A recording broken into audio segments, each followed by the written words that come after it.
အားလုံးပဲမင်္ဂလာပါဒီနေ့ pocket ကိုကြိုဆိုပါရစေ Travel Log အဖွဲ့က Mr. David နဲ့စကားပြောကြည့်ရအောင်မင်္ဂလာပါဒီနေ့ဘယ်လိုနေပါသလဲမင်္ဂလာပါရှေ့အားလုံးပဲမင်္ဂလာပါဒီနေ့ pocket မှာဖိတ်ခေါ်ပေးလို့ကျေးဇူးတင်ပါတယ်ဒီလိုခွင့်ရေးမျိုးကိုစောင့်နေတာကြာပါပြီအခုလိုစကားပြောခွင့်ရလို့ဝမ်းသာပါတယ်ပထမဆုံးမေးခွန်းကိုတွားရအောင် Travel Log ဆိုတာဘာလဲဘာအတွက်ဖန်တီးထားတာလဲ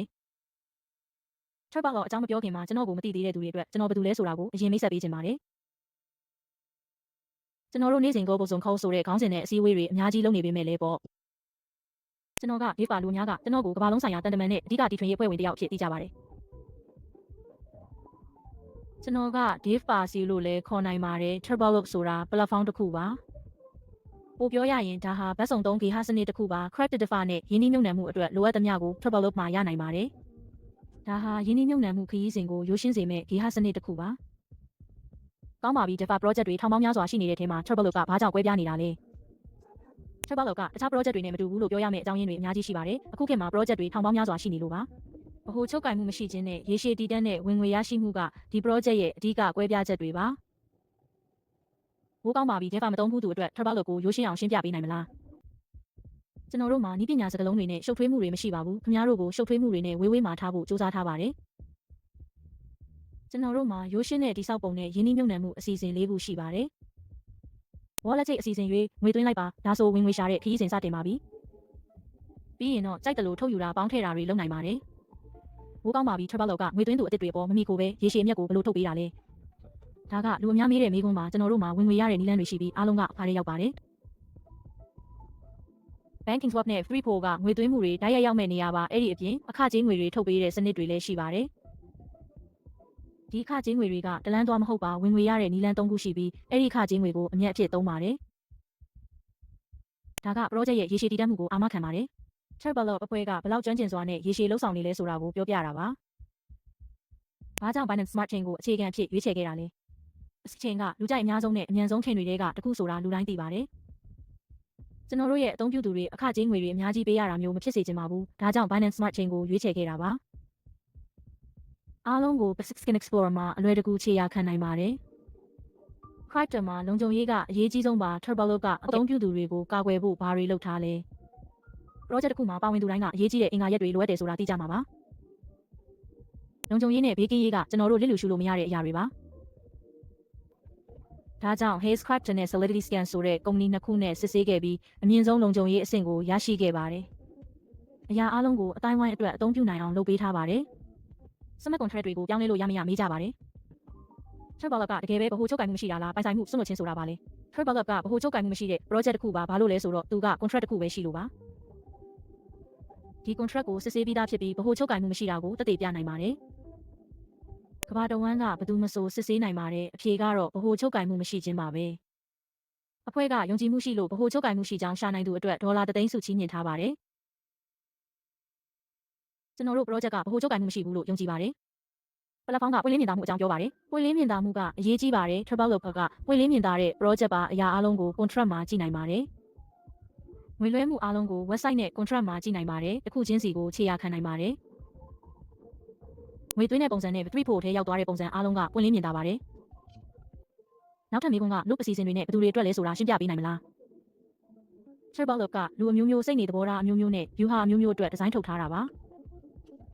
ဒါကြောင့်ယင်းနှိမ့်မြုပ်နှံမှုအစီအစဉ်၄ခုပေးထားပါတယ် Sprint Loop ပါ။9ရက်ကြာပြီး300%ပြန်ရမယ်ဒုတိယအဆင့်က2ပတ်ကြာပြီး10%ပြန်ရမယ် Accelerator Boost Loop ပါဒါကစိတ်ဝင်စားစရာပါ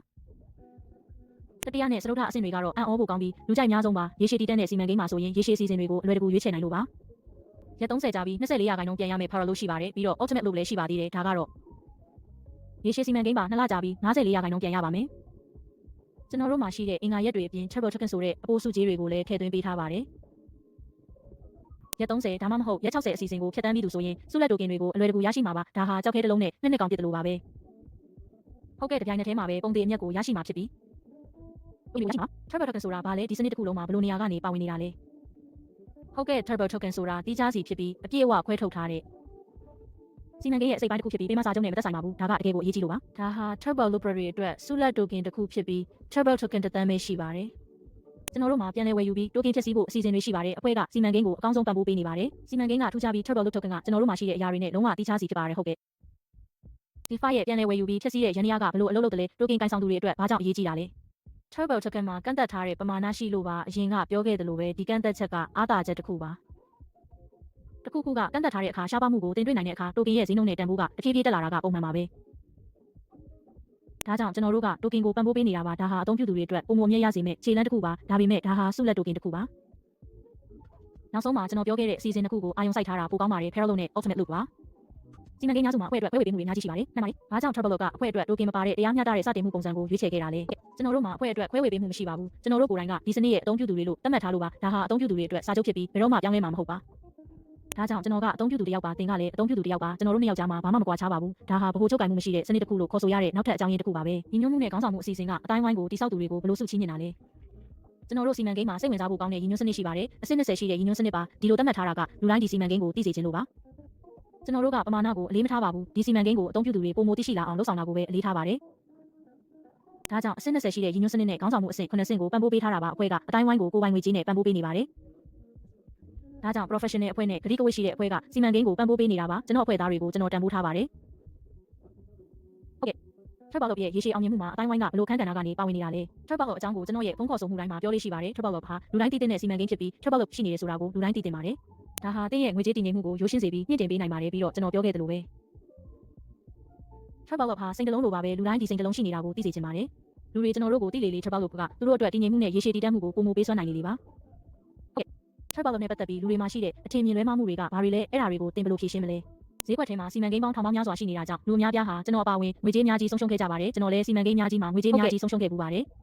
လူတွေကရေရှည်တည်တတ်မှုနဲ့ရခင်ကကြာရှုံးမှုတွေအတွက်စိုးရိမ်နေကြပါတယ်ဒါပေမဲ့ကျွန်တော်ကတင့်ကိုယုံကြည်အောင်လုပ်ဖို့ဒီကိုရောက်လာတာမဟုတ်ပါဘူးကျွန်တော်တကယ်ချင်းတို့ကျွန်တော်ကတင့်ကိုအတင်းကျပ်လုပ်ဖို့ဒီကိုရောက်လာတာမဟုတ်ပါဘူးမှားယွင်းတဲ့ချက်လက်တွေနဲ့တင့်ကိုအတိပေးဖို့ဒီကိုရောက်လာတာမဟုတ်ပါဘူးဘာကြောင့်လဲပွင့်လင်းမြင်သာမှုရှိဖို့အတွက်အချက်လက်အားလုံးကိုလူတွေအတွက်ရရှိနိုင်အောင်လုပ်ပေးထားလို့ပါတင့်အတွက်လိုအပ်တဲ့ချက်လက်အားလုံးငွေပေးချေမှုအားလုံး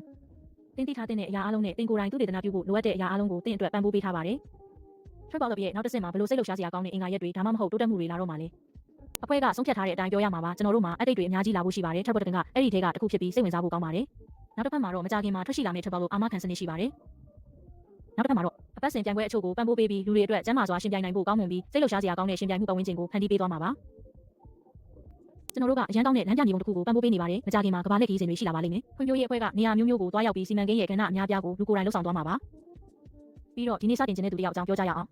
်တင်အကြံပြုထားတဲ့ပထမဆုံးအဆင့်3ဆင့်ကဘာတွေလဲတီရှက်ဝယ်တယ်လို့ပဲနေရာဆောင်သွားပြီးစစ်ဆေးရမယ်ဒါရင်းနှီးမြှုပ်နှံမှု platform ကိုကိုယ်တိုင်သူတည်တနာလုပ်ပါ website စာချုပ်တွေနဲ့စီမံကိန်းရဲ့အချက်လက်တွေကိုတေချာစစ်ဆေးဖို့လိုအပ်ပါတယ်ကောင်းတဲ့အချက်ကတော့နေ့စဉ်ညနေ9:00နာရီအချိန်တိုင်းမှာကျွန်တော်တို့ Global Zone အစည်းအဝေးတွေကိုပုံမှန်ပြုလုပ်ပေးနေတာပါတင်အလွယ်တကူပါဝင်နိုင်တယ်လို့ဒေတာအလိုက်စုံအစည်းအဝေးတွေလည်းရှိတာကြောင့်ကိုယ့်ဘာသာစကားနဲ့တင်ပြချက်တွေကိုတက်ရောက်နိုင်ပါတယ်တင်သိချင်တာတွေကိုမေးမြန်းနိုင်ပါတယ်မရှင်းလင်းတာတွေကိုအကုန်ဖြေရှင်းပေးမှာပါကျွန်တော်ပြောခဲ့တယ်လို့ပဲစီမံကိန်းကရိုးရှင်းတဲ့တိစောက်ပုံမှုရှုပ်ထွေးမှုမရှိပါဘူးရိုးရှင်းမှုကနေပဲပွင့်လင်းမြင်သာမှုရလာတယ်လို့ယုံကြည်ပါတယ်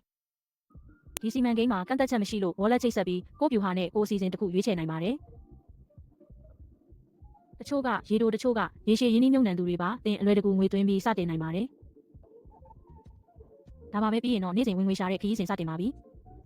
ဒါကစီမံကိန်းရဲ့လုပ်ငန်းစဉ်ပါဗဟိုချုပ်ကိုင်မှုမရှိလို့ဘယ်သူမှစာချုပ်ကိုဝင်မကြည့်နိုင်တယ်လို့ဗမင်းခံလည်းမရှိပါဘူးပိုင်ရှင်ကြီးမရှိတယ်လို့ဝင်ရောက်စောပတ်မှုလည်းမရှိပါကျွန်တော်ကတော့ဒီစီမံကိန်းရဲ့တန်တမန်အနေနဲ့လူတွေကိုရှင်းပြပေးဖို့ရှိနေတာပါဟုတ်ကဲ့ဒါပါပဲဟုတ်တယ်ရန်ရုပ်ရှင်းပါလေထွတ်ပေါလို့အကြောင်းကိုပထမဆုံးကြားရတဲ့ကြည့်ရှုသူတွေအတွက်တင်မှာဘာစကားလက်ဆောင်ရှိမလဲဘာဖြစ်မလဲတကယ်တော့ထွတ်ပေါလို့ကရှိတဲ့နေရာတစ်ခုပါတင်လန်းနဲ့ခြေလန်းတိုင်းကအကျိုးအမြတ်ရှိမှာပါပထမဆုံးအနေနဲ့ဒီစီစဉ်တွေကအမြတ်ဆုံးများပြီးဒုတိယအနေနဲ့ထွတ်ပေါထွက်ခွင့်တွေရရှိမှာပါတတိယအနေနဲ့အကျိုးများတဲ့ referral စနစ်ရှိပါတယ်နောက်တစ်ခုကခေါင်းဆောင်မှုစနစ်နဲ့ယာရုတွေရနိုင်ပါတယ်ပြီးတော့ onboarding bonus တွေလည်းရှိပါတယ်စီမံကိန်းကိုမိတ်ဆက်ပေးပြီးသူကရက်ပေါင်း30ဒါမှမဟုတ်60အစီအစဉ်ရွေးရင် bonus ရပါမယ်နောက်တစ်ခုကအပတ်စဉ်ပြိုင်ပွဲတွေရှိလို့ပါဝင်ဖို့တိုက်တွန်းပါတယ်အားလုံးခြုံပြောရရင်တော့ဒါကအသက်အဆန်းပါလူထောင်ပေါင်းများစွာတည်တင်ပါတယ်နောက်နှစ်3နှစ်ဒါမှမဟုတ်2026ခုနှစ်အထိပြောရရင်အဲ့ဒီအချိန်အထိဖြစ်ပါတယ်အခုအသုံးပြုသူ9000ကျော်ရှိပါပြီတဖြည်းဖြည်းချင်းတိုးတက်တာကအကောင်းဆုံးမှု1000ကျော်မယ်လို့ခန့်မှန်းပါတယ်ကျန်းမာတဲ့ပတ်ဝန်းကျင်တစ်ခုဖန်တီးပေးထားပြီးလူတိုင်းအတွက်အကျိုးရှိစေချင်ပါတယ်ကျွန်တော်ကကမ္ဘာလုံးဆိုင်ရာတန်တမန်အနေနဲ့ဒီစီမံကိန်းကိုထောက်ခံပေးနေတာပါတပတ်အဖွဲ့နဲ့အသုံးပြုသူတွေကြားကတရားဖြစ်ရတာကျွန်တော်တောင်းပါကျေးဇူးတင်ပါတယ်အချိန်ပေးတဲ့အတွက်ကျေးဇူးပါစကားပြောရတာပြောပါတယ်နောက်ထပ်လည်းတွေ့ချင်ပါတယ်ဖိတ်ကြားတဲ့အတွက်ကျေးဇူးပါဒီမှာရှိနေရတာပြောပါတယ်အားလုံးကိုကျေးဇူးတင်ပါတယ်ရှင်းပြပေးဖို့အမြဲရှိနေမှာပါကိုယ်တိုင်သူတည်တနာလို့ဖို့ထပ်ပြောပါရစေ trouble loop ကိုလူတိုင်းသိတင်ပြီး trouble loop ရှိနေတာကိုလူတိုင်းသိထားတင်ပါတယ်